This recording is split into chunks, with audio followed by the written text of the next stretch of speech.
hello. People have shown me this guy's tweets yesterday, and I kind of wanted to talk about them. I don't know who this guy is, but apparently after he made these tweets, D&D changed the way that they were doing racial points. What that means is if you're a dwarf, for example, you get +2 constitution. At some point in D&D, racial points became an only positive thing. You used to get a minus to something. But honestly, a minus to something made sense. For example, if you're a big ogre, surely you're not that great at sneaking because you're giant and heavy. Doesn't that make sense? And if you're a tiny gnome, then you're probably not very strong, and you would probably not make as good of a warrior as a giant orc. Now, unfortunately, a lot of places, tabletop and RPG-like, are trying to get away from this because, well, for one thing, this guy connects it to real life and connects to real life stereotyping. For another, it's extra work to, balance the extra stuff. And for the third thing, apparently it influences what kind of things people play. You see, I see this argument in an MMO where you do want to absolutely be min-maxing. But from my D&D groups that I have ever played, and from single-player RPGs, I would say that that is greatly not the point. I would say that points based on your race make for better role-playing opportunities, as, yes, you can min-max, but that is a choice. You could play the absolute opposite of min-max for the simple reason of it is fun to create a story. For example, in my current D&D session, it's very relaxed little thing that me and my friends do. I am playing lizard folk. It's not very recommended that you play lizard folk because, for one thing, every single race in the world will look at you kind of weird. For lizard folk are not, very common thing. So, just me being that race would give me role-playing opportunities for when I'm not allowed in towns. My friend is a rat. Another race that's not very common and quite difficult to play, I would say. And my husband is playing a dwarf wizard. Something that is not absolutely ideal for dwarves to play. But it doesn't matter. It does not matter because D&D, like other tabletops, are all about role-playing.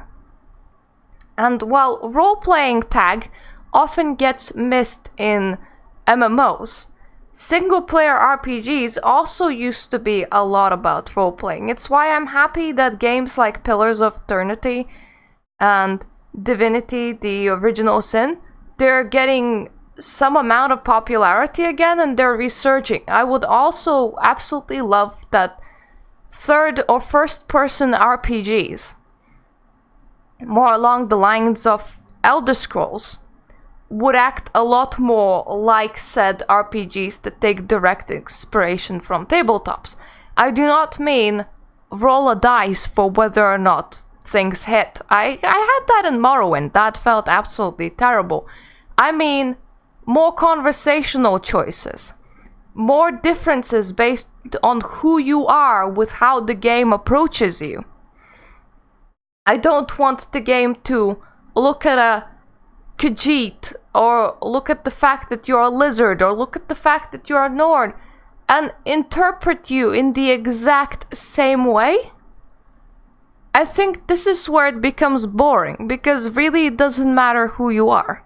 Everyone just views you as the hero, and never has any flavor text to do with who you chose to be. I think that your appearance should greatly influence the way that people see and interact with you in games. And I do realize that that is a lot more to program. But at the same time, I just hated how that effort used to be put in. And now it's not, especially when we look at, for example, Fallout 4, and we have to question, is this even an RPG anymore? To be fair, you could also question that of Skyrim. Is Skyrim even an RPG anymore? Because have you ever had to make a choice? Most quests are just, your only choice is, do you accept or do you decline? There's nothing to choose. There's no differences to achieve. Even different magic types are just the exact same damage spell, but with a different effect. There's no, this element is more susceptible to this element. There's literally no reason to take something over something else, for everything is the same. And that's what really ticks me off, which is why I want to read this guy's tweets out loud. And which is why I wish that the industry was not heading the way that he would like it to be heading. Pathfinder 2e apparently does away with race as a term, using background instead. This is a good step. I would ask, why? What does it make a difference when your race is part of your background? Especially in a game where we're not just talking about humans with different colors, we're talking about huge physical differences, huge cultural differences, huge places where they live differences.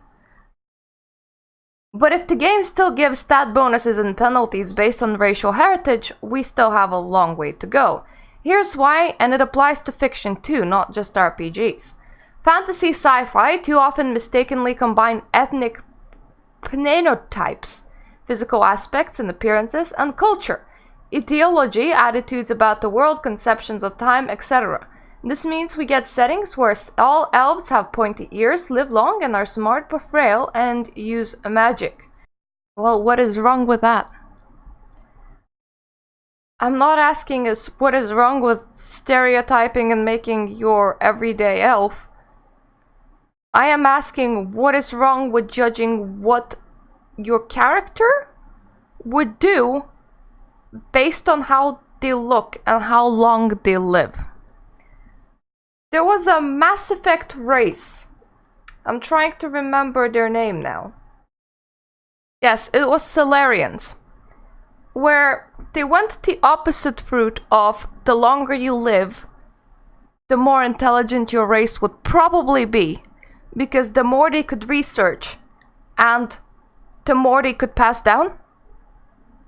Because if you take longer to hit puberty, your education system would probably be longer, teaching you more things. That's why a lot of the times elves are focused on magic and arcane arts and studies and other things to do with wisdom and intelligence. As a consequence, they wouldn't be great warriors, because that is not what their culture focuses on. And unfortunately, if you take an elf out of that group and place them somewhere in the woods, they would probably still teach their children the exact same way, because that is what their race does.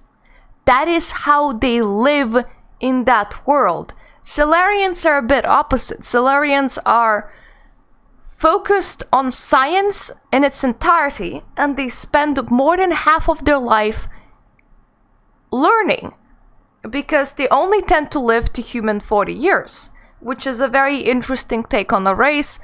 That actually means that they forego things to do with reproduction and courting and love, for they just arrange to reproduce with someone to continue the race, because the only thing that they're interested in is forwarding science. Forwarding science, new discoveries, what they can do with their short amount of time. It creates urgency for them, and I do not see why having age or appearance play into what your race is all about is that bad, honestly. I just do not see it. I think it's only logical. It's only logical that as a group of people, you would be focusing on something fairly specific rather than being rather higgledy-piggledy about literally everything. You do see this in human race portrayals as well, when it comes to science fiction and everything, but we tend to be portrayed as emotional, spontaneous, logical, having issues working together for we do as a world and as a species. We do have issues on agreeing on issues. We do have issues agreeing on specific morality.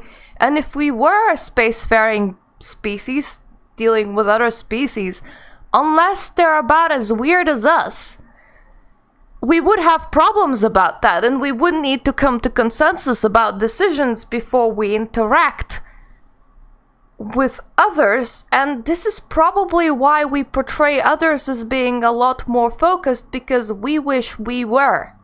We wish we were a lot more focused and our lives were a lot easier, so that we wouldn't have to go to Twitter and argue about global warming when that has been proven 100 times over, you know?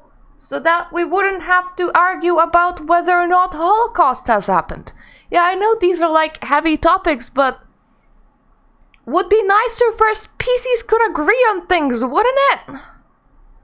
If we had a direction, that would be nice. The issue isn't that a species has magical affinity or tough hides, it's that all members of that species share physical and mental benefits detriments. Why does it matter? Because marginalized folk have to deal with these kinds of stereotypes constantly. It's a form of eugenics. Well, I am sorry, but I'm yet to see elves or dwarves walk around in the real world.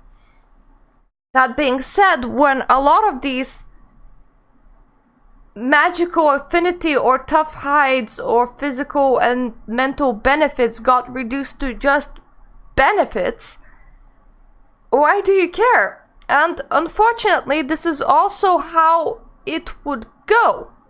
Once again, a species that's physically big wouldn't be good at sneaking, because you wouldn't have a member of that species which is physically small. That is not a characteristic of that species.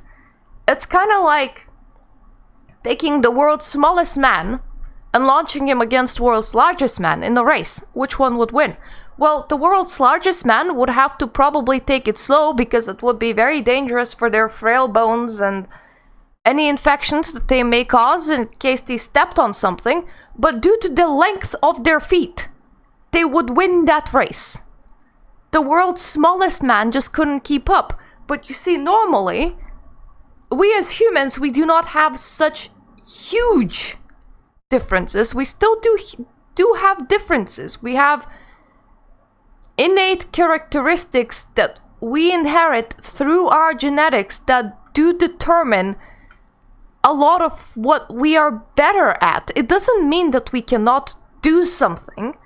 It means that we are genetically predisposed to be better at something, and that's not necessarily to do with your skin color or your cultural group. That can do a lot with your family genetics. For example, I'm fucked genetically. I couldn't do sports. If I tried really, really hard, I could actually do things that require a lot of flexibility, because I'm very flexible, such as ballet, but it would send me to an early grave. So we chose against that as a family. My family is very predisposed to scholarly subjects. Everyone has graduated from university. I was pushed in and forced to graduate from a university because everybody has done it in my family. They tend to take high-level positions, and to be fair, I'm a failure on the internet, but we were forced to do that, for we're physically fucked. Like, really physically fucked. And that's to do with my genetics. So yes, I was born predisposed to something, and I could work against that, or I can work with that. And that is my choice to make. But that doesn't take the genetics aspect out of it. And when a species characteristic and bonuses or minuses that they get is based upon their innate, natural, magical abilities, or their size, and what would make sense for that build, I don't see this as marginalization. I see this as something that you're born with. Once again, you can decide to be an ogre. An ogre that goes for the sneaky approach. You can be a thief. I mean, why not? Your bonuses are now working against you, but you could still be a damn good thief if you try hard enough. It just means that your innate bonus is working against you, which once again creates for a better story. Because once again, you can choose to min-max or you can choose to not. You can be a great warrior that is a gnome. Everybody will laugh at you. Everybody will laugh at you because gnomes are a lot smaller and weaker than everybody else. But by training and by leveling up, you're gaining that extra bonus points that are evening out your loss, and you will never be as good as a warrior as somebody that started as, for example, an orc. But it won't matter because your little guy will be trying really, really hard, and it will be the warrior that your party will have. Your party will not interact with other better warriors. They will not hire other better warriors because you are their warrior and you are their friend, and this is your story. And you see, the story that writes is a lot more interesting this way than the story that you would write if you wouldn't take that minus to strength for being a tiny little guy. If you were exactly the same as that big orc dude on every single aspect of your stats. Because, you know, race is just the skin that you wear and not in any way something that the world should react to, right? It's just a paint coat that they put over you so that, you know, you can spawn as a big blob and nobody reacts because nobody's programmed to have any kind of reaction to big blobs walking around. And that's what makes current RPGs, mostly in the PC section, though it's sad to see the tabletops are moving this way, boring. Compare these statements. Orcs are a savage race, strong but stupid. Africans are better athletes because they have more fast-twitch muscle fibers. Okay, do not compare real life to fiction. And yes, most of the times orcs are portrayed as strong and stupid. That doesn't mean that you can't be a scholarly orc. That just means that because going against your culture, and I'm not saying this is an IRL culture, I'm not drawing comparisons. He is for some reason, which actually makes me quite uncomfortable. You live in a village that mostly gets through by using brute force, right? They're great hunters, wonderful conquerors. So every single son that's born, their father and mother goes, it's useless for you to learn to read, write and read. Pfft, what are those book things? What are those book things? Like, why do these people need them? They need them because they're small and frail and have no memory. You can just conquer them with a sword. Look how good we are at sorting all of these people, so start training your strength, son. Start getting stronger and join the orc army, for we're currently doing so great in the world using this ability. And then you go, no, I want to see what these book things are about. I'm gonna go and I'm gonna learn. And everybody sneers at you because that is not what that community does. They go, oh, pff, weak son.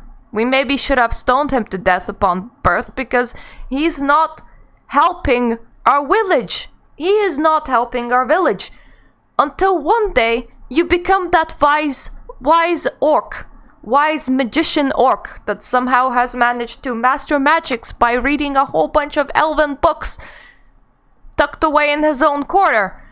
And everybody now regards you with fear. You're that mysterious elder. You're that thing that they do not understand. And you feel great and powerful in your own way.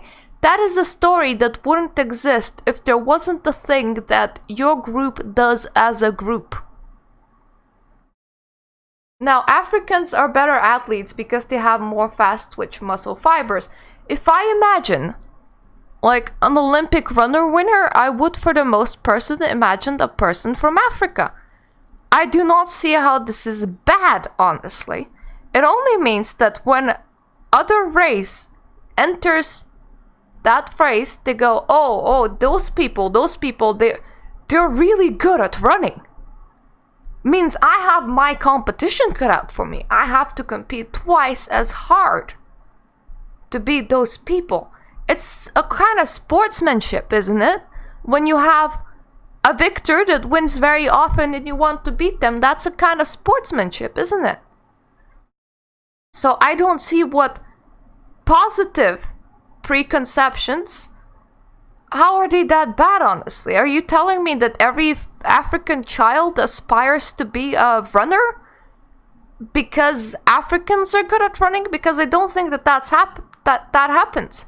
I think, for the most part, if I imagine people winning at chess, I would mostly imagine, like, really nerdy Swedish kids or whatever sitting there going, I beat your king, even though that's probably not reality, but that's what I imagine, and my brain goes lame.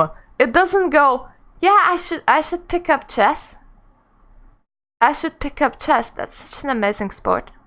So if a preconception is positive, it shouldn't cause harm. If it is causing harm, it's because you chose to allow it to cause harm. It's because you chose a profession, not because you liked said profession, but because you thought that it was gonna be easy on you. Isn't it? Is that the point? Elves possess blistering intellects, but their bodies are weak. Asians are good at math and science. See what I'm getting at? Yes, I am getting at that you're reading too far into fiction, and that you would like to homogenize all of the races that are nothing to do with humans. Because you don't like that a single group or race could focus on a specific goal? Question mark? Many question marks? This whole page is now filling up with question marks. A comment I saw about this, so everyone has to be human. No, if a species has an obvious trait like a hard shell, elemental affinity, or telepathy, they can have that. All of these races kinda do! But not all members of a real ethnic group share physical mental traits, and neither should fantasy races. Well, you see, an ethnic group is just an offshoot of human. In D&D terms, it would just be a subrace. And even that subrace could still have something. If you grew up in the Saharan desert, I guarantee you're so much better at withstanding heat than I am. Especially when I started getting heat allergies, huge rashes, and my breathing becoming closed down every time when it goes above 25 degrees Celsius. Because my genetics are screwed. I guarantee you would be so much better at withstanding heat than me. So, if you grew up in the Saharan desert, and, you're adapted for living there, wouldn't it make sense if you had, heat resistance +1? Wouldn't that make sense? Wouldn't it make sense that everybody living there would have, a heat resistance +1? Because they have lived there for many, many generations, and they're used to it! That's how natural selection worked in the first place, which is why we do differentiate between each other. And these differences are nowhere near as pronounced as if you take an elf and a dwarf, because that's two different species. But there's still small things that help us survive in our own environment that have become so over a very long period of time because you had to adapt specifically to living in that place where you live. It's kind of like how Asians are better at processing soy products. I am sorry, that is not a lie. They are. They break them down better because that is the diet that their countries would have. Are we supposed to ignore that now? Are we supposed to pretend that if we weren't the same species and we were all completely different species, that we would still be exactly the same in every single aspect, when we are not, even when we are the same species? What I want for the future of D&D Pathfinder clones and those games too is to give each race a few flat bonuses like natural weapons, elemental control, etc., and then give stat bonuses and skills for training an archetype. Infantry gives +2 strength, Grove Warden gives +2 wisdom, etc. Breaking stat bonuses penalties away from race helps marginalized folk feel more comfortable with the game. I don't see how. I honestly don't see how. The only thing that it does is to make sure that you can min-max better and that a race is just a lot more a coat of paint rather than it is a whole group. Because you know what this statement would eventually progress to? It would progress to, why do elves hate dwarves? I can see the remnants of real life racism in that. Can't they all just get along? And then you start getting the same tasteless shit that you get in PC RPGs. Where like, you're a lizard, or you're a Khajiit, or you're a dwarf. And nobody has any sort of reaction to you whatsoever. You modded yourself into a big unicorn foot thing. And nobody asks you why a human foot is walking around. They will just be like, oh, hello, Stacy. Sorry, it wouldn't even be Stacy, would it? Because we were creative of our names. Hello, Foot Fungus XXXY0. What a great day it is today. And then you're kind of taken out of the game. Because no matter how you play, it's the same flavor of vanilla. It's the same flavor of vanilla because we were afraid to create strong differences between your choices, weren't we? And this kind of breakdown of, if you're an archer, you automatically +2 strength. Well, first of all, the class that you already chose in most tabletop types will give you +2 certain elements of you. But if that was the only thing that gave pluses and minuses to certain elements of you, once again, everybody could be a master of everything. And while that is a great idea in MMOs and fighting games, Dragon Ball, where you don't want to raise a new character from the ground up to change your build to fight a new online opponent because that will take you hundreds of hours, in single player games or in tabletops that you play with friends or in co-op games, if it's a role-playing game, extra bits and bobs put on your character due to choices that you made make for a more unique role-playing experience, make for better stories, make for more interesting gameplay, make you want to replay that game and to play a bigger variety of characters. Sometimes you create characters because they're funny. Sometimes you create characters because you want to challenge yourself. Sometimes you go for the typical archetype because you want to be that superhero man. You want to be the best mage in the world because that is the current character that you're playing. The current character that you're playing has that goal. That is what you wrote them as. So all this removes is it doesn't remove some sort of magic marginalization aspect. it removes your ability to not be a flavor of vanilla. I like my ice cream in many different flavors. If I was forced to eat vanilla every single day, I would be bored out of my mind person. It also means we get fewer min-maxes, yelling about optimal builds online and telling people their character sucks because they rolled a kobold barbarian or whatever. Well, I don't really see that happening that often in tabletop community, I'm sorry. It's something that means a lot in MMOs, but in tabletop communities, when you're playing with 4 people that you tend to really get to know, it's all about your group and less about how much min-maxed you are. It's about your story. It's about role-playing, which is why every tabletop book says that this is a guideline. This isn't a rule. Your GM can decide on something else. They always have that choice. But the bad thing about this is that this guy actually got listened to. A week ago, I tweeted about my racial ability scores in RPGs are problematic and how game designers can do better.